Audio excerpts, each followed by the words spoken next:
गांव नाम का एक गांव था जो कि समुद्र किनारे बसा हुआ था। वहीं एक मनोहर नाम का मछुआरा पत्नी रज्जो और बेटे चंदू के साथ रहता था। समुद्र किनारे गांव होने के कारण वहां ज्यादातर लोग मछली बेचने का काम ही करते थे, लेकिन सभी मछली पकड़ने केवल दाईं तरफ जाया करते थे, क्योंकि बाईं तरफ एक पुराना पानी का जहाज खड़ा था और लोगों का मानना था कि उसमें एक नाविक की आत्मा है। छगन टहलते टहलते समुद्री तट के बाईं तरफ पहुंच गया था। उसे ध्यान ही नहीं रहा था कि वहां वो रहता है। हे भगवान, मैं ये कहाँ आ गया? यहाँ तो वो रहस्यमयी नाविक रहता है। मुझे जल्दी से निकलना चाहिए।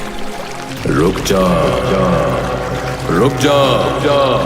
हे भगवान, वो आ गया। छगन पीछे मुड़कर देखता है तो उसके सामने एक बहुत ही खतरनाक सा दिखने वाला आदमी खड़ा था। उसे देखकर छगन की चीख निकल जाती है और वो आदमी उसकी तरफ भागने लगता है। छगन भी हड़बड़ाकर वहां से भागता है और एक पत्थर से टकराकर गिर पड़ता है। वो खतरनाक आदमी अब छगन के पास आ चुका था और तभी छगन बेहोश हो जाता है। तो इससे किसने बोला था वहां जाने को? ये तो होना ही था।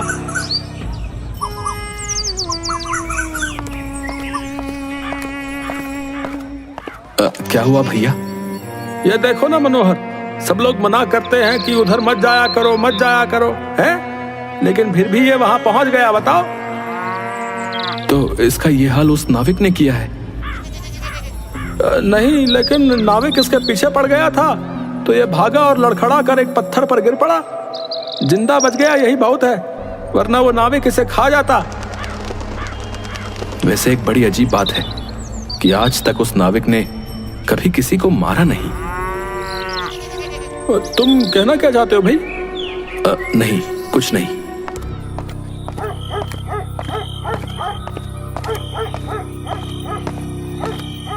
अरे आप आ गए। आओ आओ, मैं आपका ही इंतजार कर रही थी। मेरा इंतजार करने का कोई फायदा नहीं है, क्योंकि मैं आज भी कुछ खाने को नहीं लाया हूँ। हे भगवान, ऐसे कैसे चल पाएगा? आज भी आपको कोई मछली नहीं मिली क्या? एक बहुत छोटी सी मछली मिली थी, लेकिन फिर वो भी मर गई तो किसी ने खरीदी ही नहीं। वहां मछुआरों की इतनी ज्यादा भीड़ होने लगी है कि मुझ जैसे छोटे मछुआरों को कुछ हासिल ही नहीं होता। तो आप दूसरी तरफ क्यों नहीं चले जाते? उधर कोई भी नहीं जाता है, वहां आपको आसानी से बहुत सारी मछलियां मिल जाएंगी। कोई नहीं जाता है तो उसका एक कारण है। वहां एक नाविक का भूत रहता है। भूत? क्या सच में ऐसा होता है या लोगों ने अफवाह फैला रखी है? सच है, तू इस बारे में बात मत कर। जा जाकर चुपचाप सो जा। चंदू जाकर लेट तो जाता है, पर वो अपने माँ बाप की बातें सुनता रहता है, जिससे उसे पता चलता है कि उसके पिता का काम बहुत बुरा चल रहा है। वो अगले दिन अपने दोस्त राजू से मिलता है, जो कि गांव के प्रधान हरि प्रसाद का बेटा था। मेरे पिता को भी एक भी मछली नहीं मिल रही है और हमारे घर में खाने के लाले पड़ गए हैं। इसलिए मैं सोच रहा हूँ कि मुझे समुद्र तट के बाईं ओर जाकर देखना चाहिए कि वहां क्या है और कोई क्यों नहीं वहां जाता। तू पागल हो गया क्या? तुझे पता नहीं कि वहां एक नाविक का भूत रहता है? बड़े लोग तो कुछ भी मनगढ़ंत कहानियां बनाते रहते हैं। मैं जब तक अपनी आंखों से नहीं देख लेता ना, तब तक इन बातों पर विश्वास नहीं करूंगा। इसलिए मैं वहां जा रहा हूं और तू मेरे साथ चल रहा है। खुद को तो मारना चाहता है और मुझे भी मारना चाहता है। तुझे मेरी दोस्ती की कसम, तुझे मेरे साथ चलना पड़ेगा। दोस्ती की कसम के आगे राजू घुटने टेक देता है और चंदू के साथ वहां चला जाता है।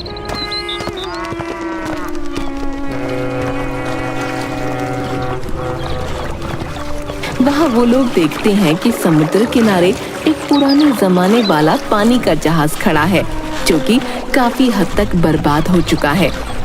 चल उस जहाज के पास चलते हैं। यहाँ तक तो आ गए, ये काफी नहीं है क्या जो तुझे उस जहाज के पास भी जाना है? चल तो जहाज भी देख लेंगे और ये भी कि यहाँ पर मछलियाँ हैं या नहीं।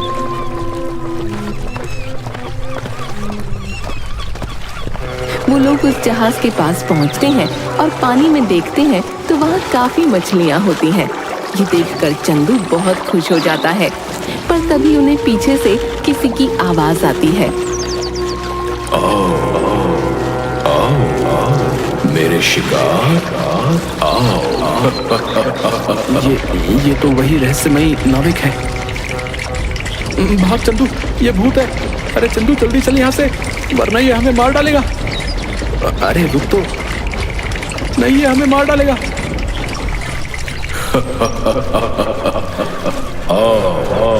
मेरे पास आ। मैं तो भाग रहा हूँ। ये कहकर राजू भागने लगता है। चंदू भी उसके पीछे भागता है और उन दोनों के पीछे वो नाविक बहुत तेजी से दौड़ता हुआ आ रहा था। वो अपनी फुल स्पीड में भाग रहे थे, लेकिन वो नाविक उनके करीब आता चला जा रहा था। तभी अचानक राजू रुकता है और कुछ पत्थर उठाकर उस पर फेंकता है और दोबारा दौड़ने लगता है। आज हम बस बच ही गए, वरना हम उस नाविक का शिकार बन गए होते। अरे तू पागल है, 1 मिनट रुकता तो सही। तुझे ज्यादा मरने का शौक हो रहा है तो तू चला जाना, मुझे माफ कर दे। चंदू राजू से गुस्सा होकर अपने घर चला जाता है।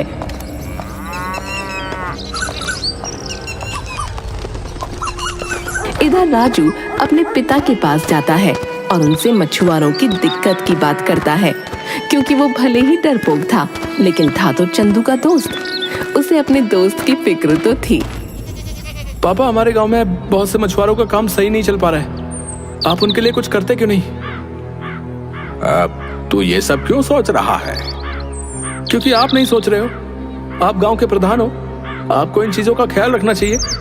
आपको पता भी है कि कितने ही मछुआरे भूखे सो रहे हैं आजकल। तो तुम्हें क्या मतलब है? तुम्हें तो खाने को मिल रहा है ना, खाओ और ऐश करो। मैं तो ऐश करूंगा, पर आप जो इतनी मछलियां बाहर एक्सपोर्ट करते हो, इनमें से कुछ मछुआरों के लिए क्यों नहीं छोड़ देते? सोच समझ कर बात कर रहे हैं, मैं तेरा बाप हूँ, मुझे राय मत दे, निकल यहाँ से। राजू को अपने पिता की बातें सुनकर बहुत दुख होता है और साथ ही चंदू की बातें उसके कानों में गूंजने लगती हैं। इसका मतलब चंदू की बात बिल्कुल सही थी। मेरे पापा प्रधान हैं, पर उन्हें मछुआरों की दिक्कत से कोई मतलब नहीं है, और उन बेचारे मछुआरों के घर में खाने को नहीं है। इस दिक्कत का एक ही इलाज है कि समुद्र तट के बाईं तरफ भी मछली पकड़ने का काम शुरू होना चाहिए। राजू को पूरी दिक्कत और उसका समाधान समझ तो आ गया था, लेकिन उसका डर उसे रोक रहा था। वहीं दूसरी तरफ चंदू के घर उसकी डांट पड़ रही थी, क्योंकि किसी ने उसे बाईं तरफ जाते देख लिया था। सच सच बता, क्यों गया था उधर? मैं उधर नहीं गया था। झूठ मत बोल, छगन ने तुझे जाते देखा था, तेरे साथ एक और लड़का भी था। सच सच बता, उधर क्यों गया था? तुझे यहाँ खेलने के लिए जगह कम पड़ रही है क्या, जो उधर चला गया? मैं वहां खेलने नहीं गया था। हाँ, अब आया ना लाइन पर। मतलब तू गया तो था उधर, अब ये भी बता दे कि क्यों गया था। दाईं तरफ मछली पकड़ने में पिताजी को बहुत दिक्कतें हो रही हैं, इसलिए मैं बाईं तरफ देखने गया था कि क्या वहां मछली पकड़ी जा सकती है या नहीं, ताकि हमारे घर के हालात सुधर सकें। ये सुनते ही रज्जो और मनोहर का गुस्सा प्यार में बदल गया। दोनों रोने लगे और चंदू को समझाने लगे कि उसे वहां दोबारा कभी नहीं जाना चाहिए। लेकिन नहीं, कोई लेकिन वेकिन नहीं। वादा कर कि आज के बाद तू उधर नहीं जाएगा। वादा कर। मैं वादा करता हूँ कि मैं आज के बाद कभी उधर नहीं जाऊंगा। चंदू मजबूरन वादा कर लेता है।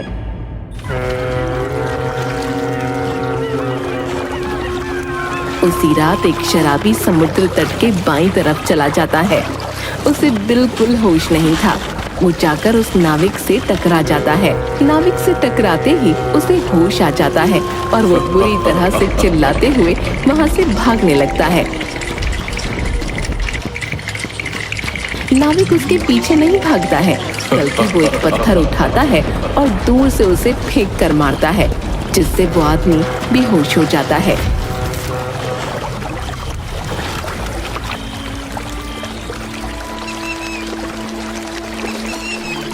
अगली सुबह वो नंगा चौराहे पर पड़ा मिलता है।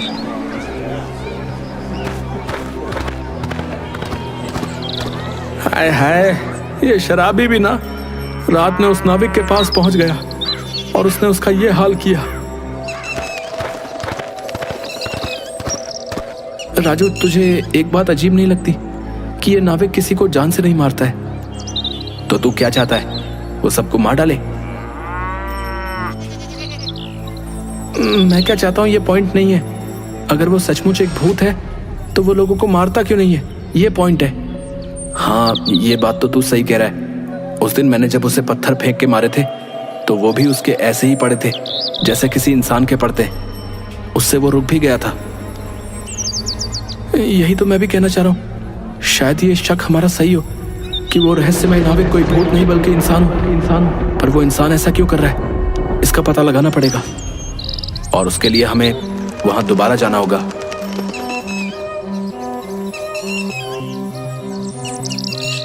इस बार वो लोग एक प्लान बनाते हैं जिसके हिसाब से वो लोग वहां जाएंगे, लेकिन राजू छिप कर रहेगा और नाविक के सामने आते ही उस पर जाल डाल देगा।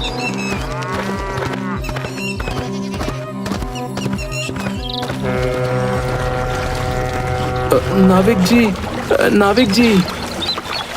ओह, तुम वापस आ गए। चलो, अच्छा है। वैसे भी भूख लग रही थी।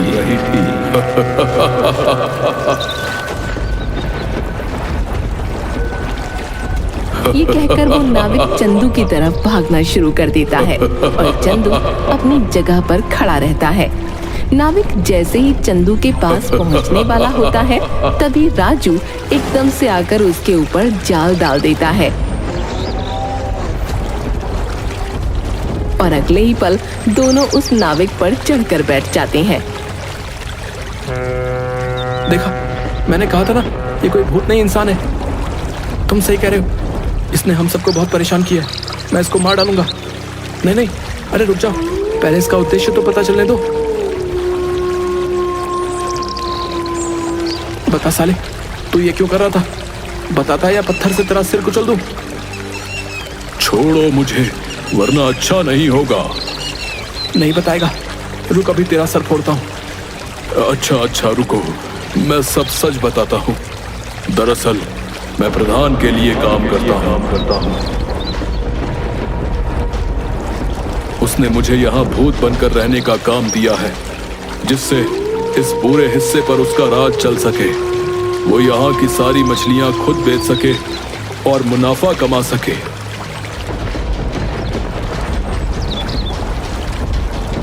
क्या मेरे पापा ने तुमसे ये सब करने को कहा था?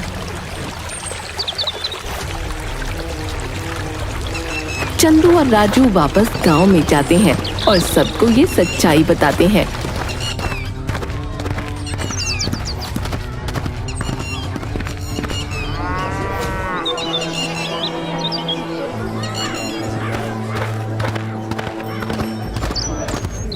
मछुआरों को जब सच्चाई पता चलती है तो सब प्रधान के घर के आगे धरना देने लगते हैं।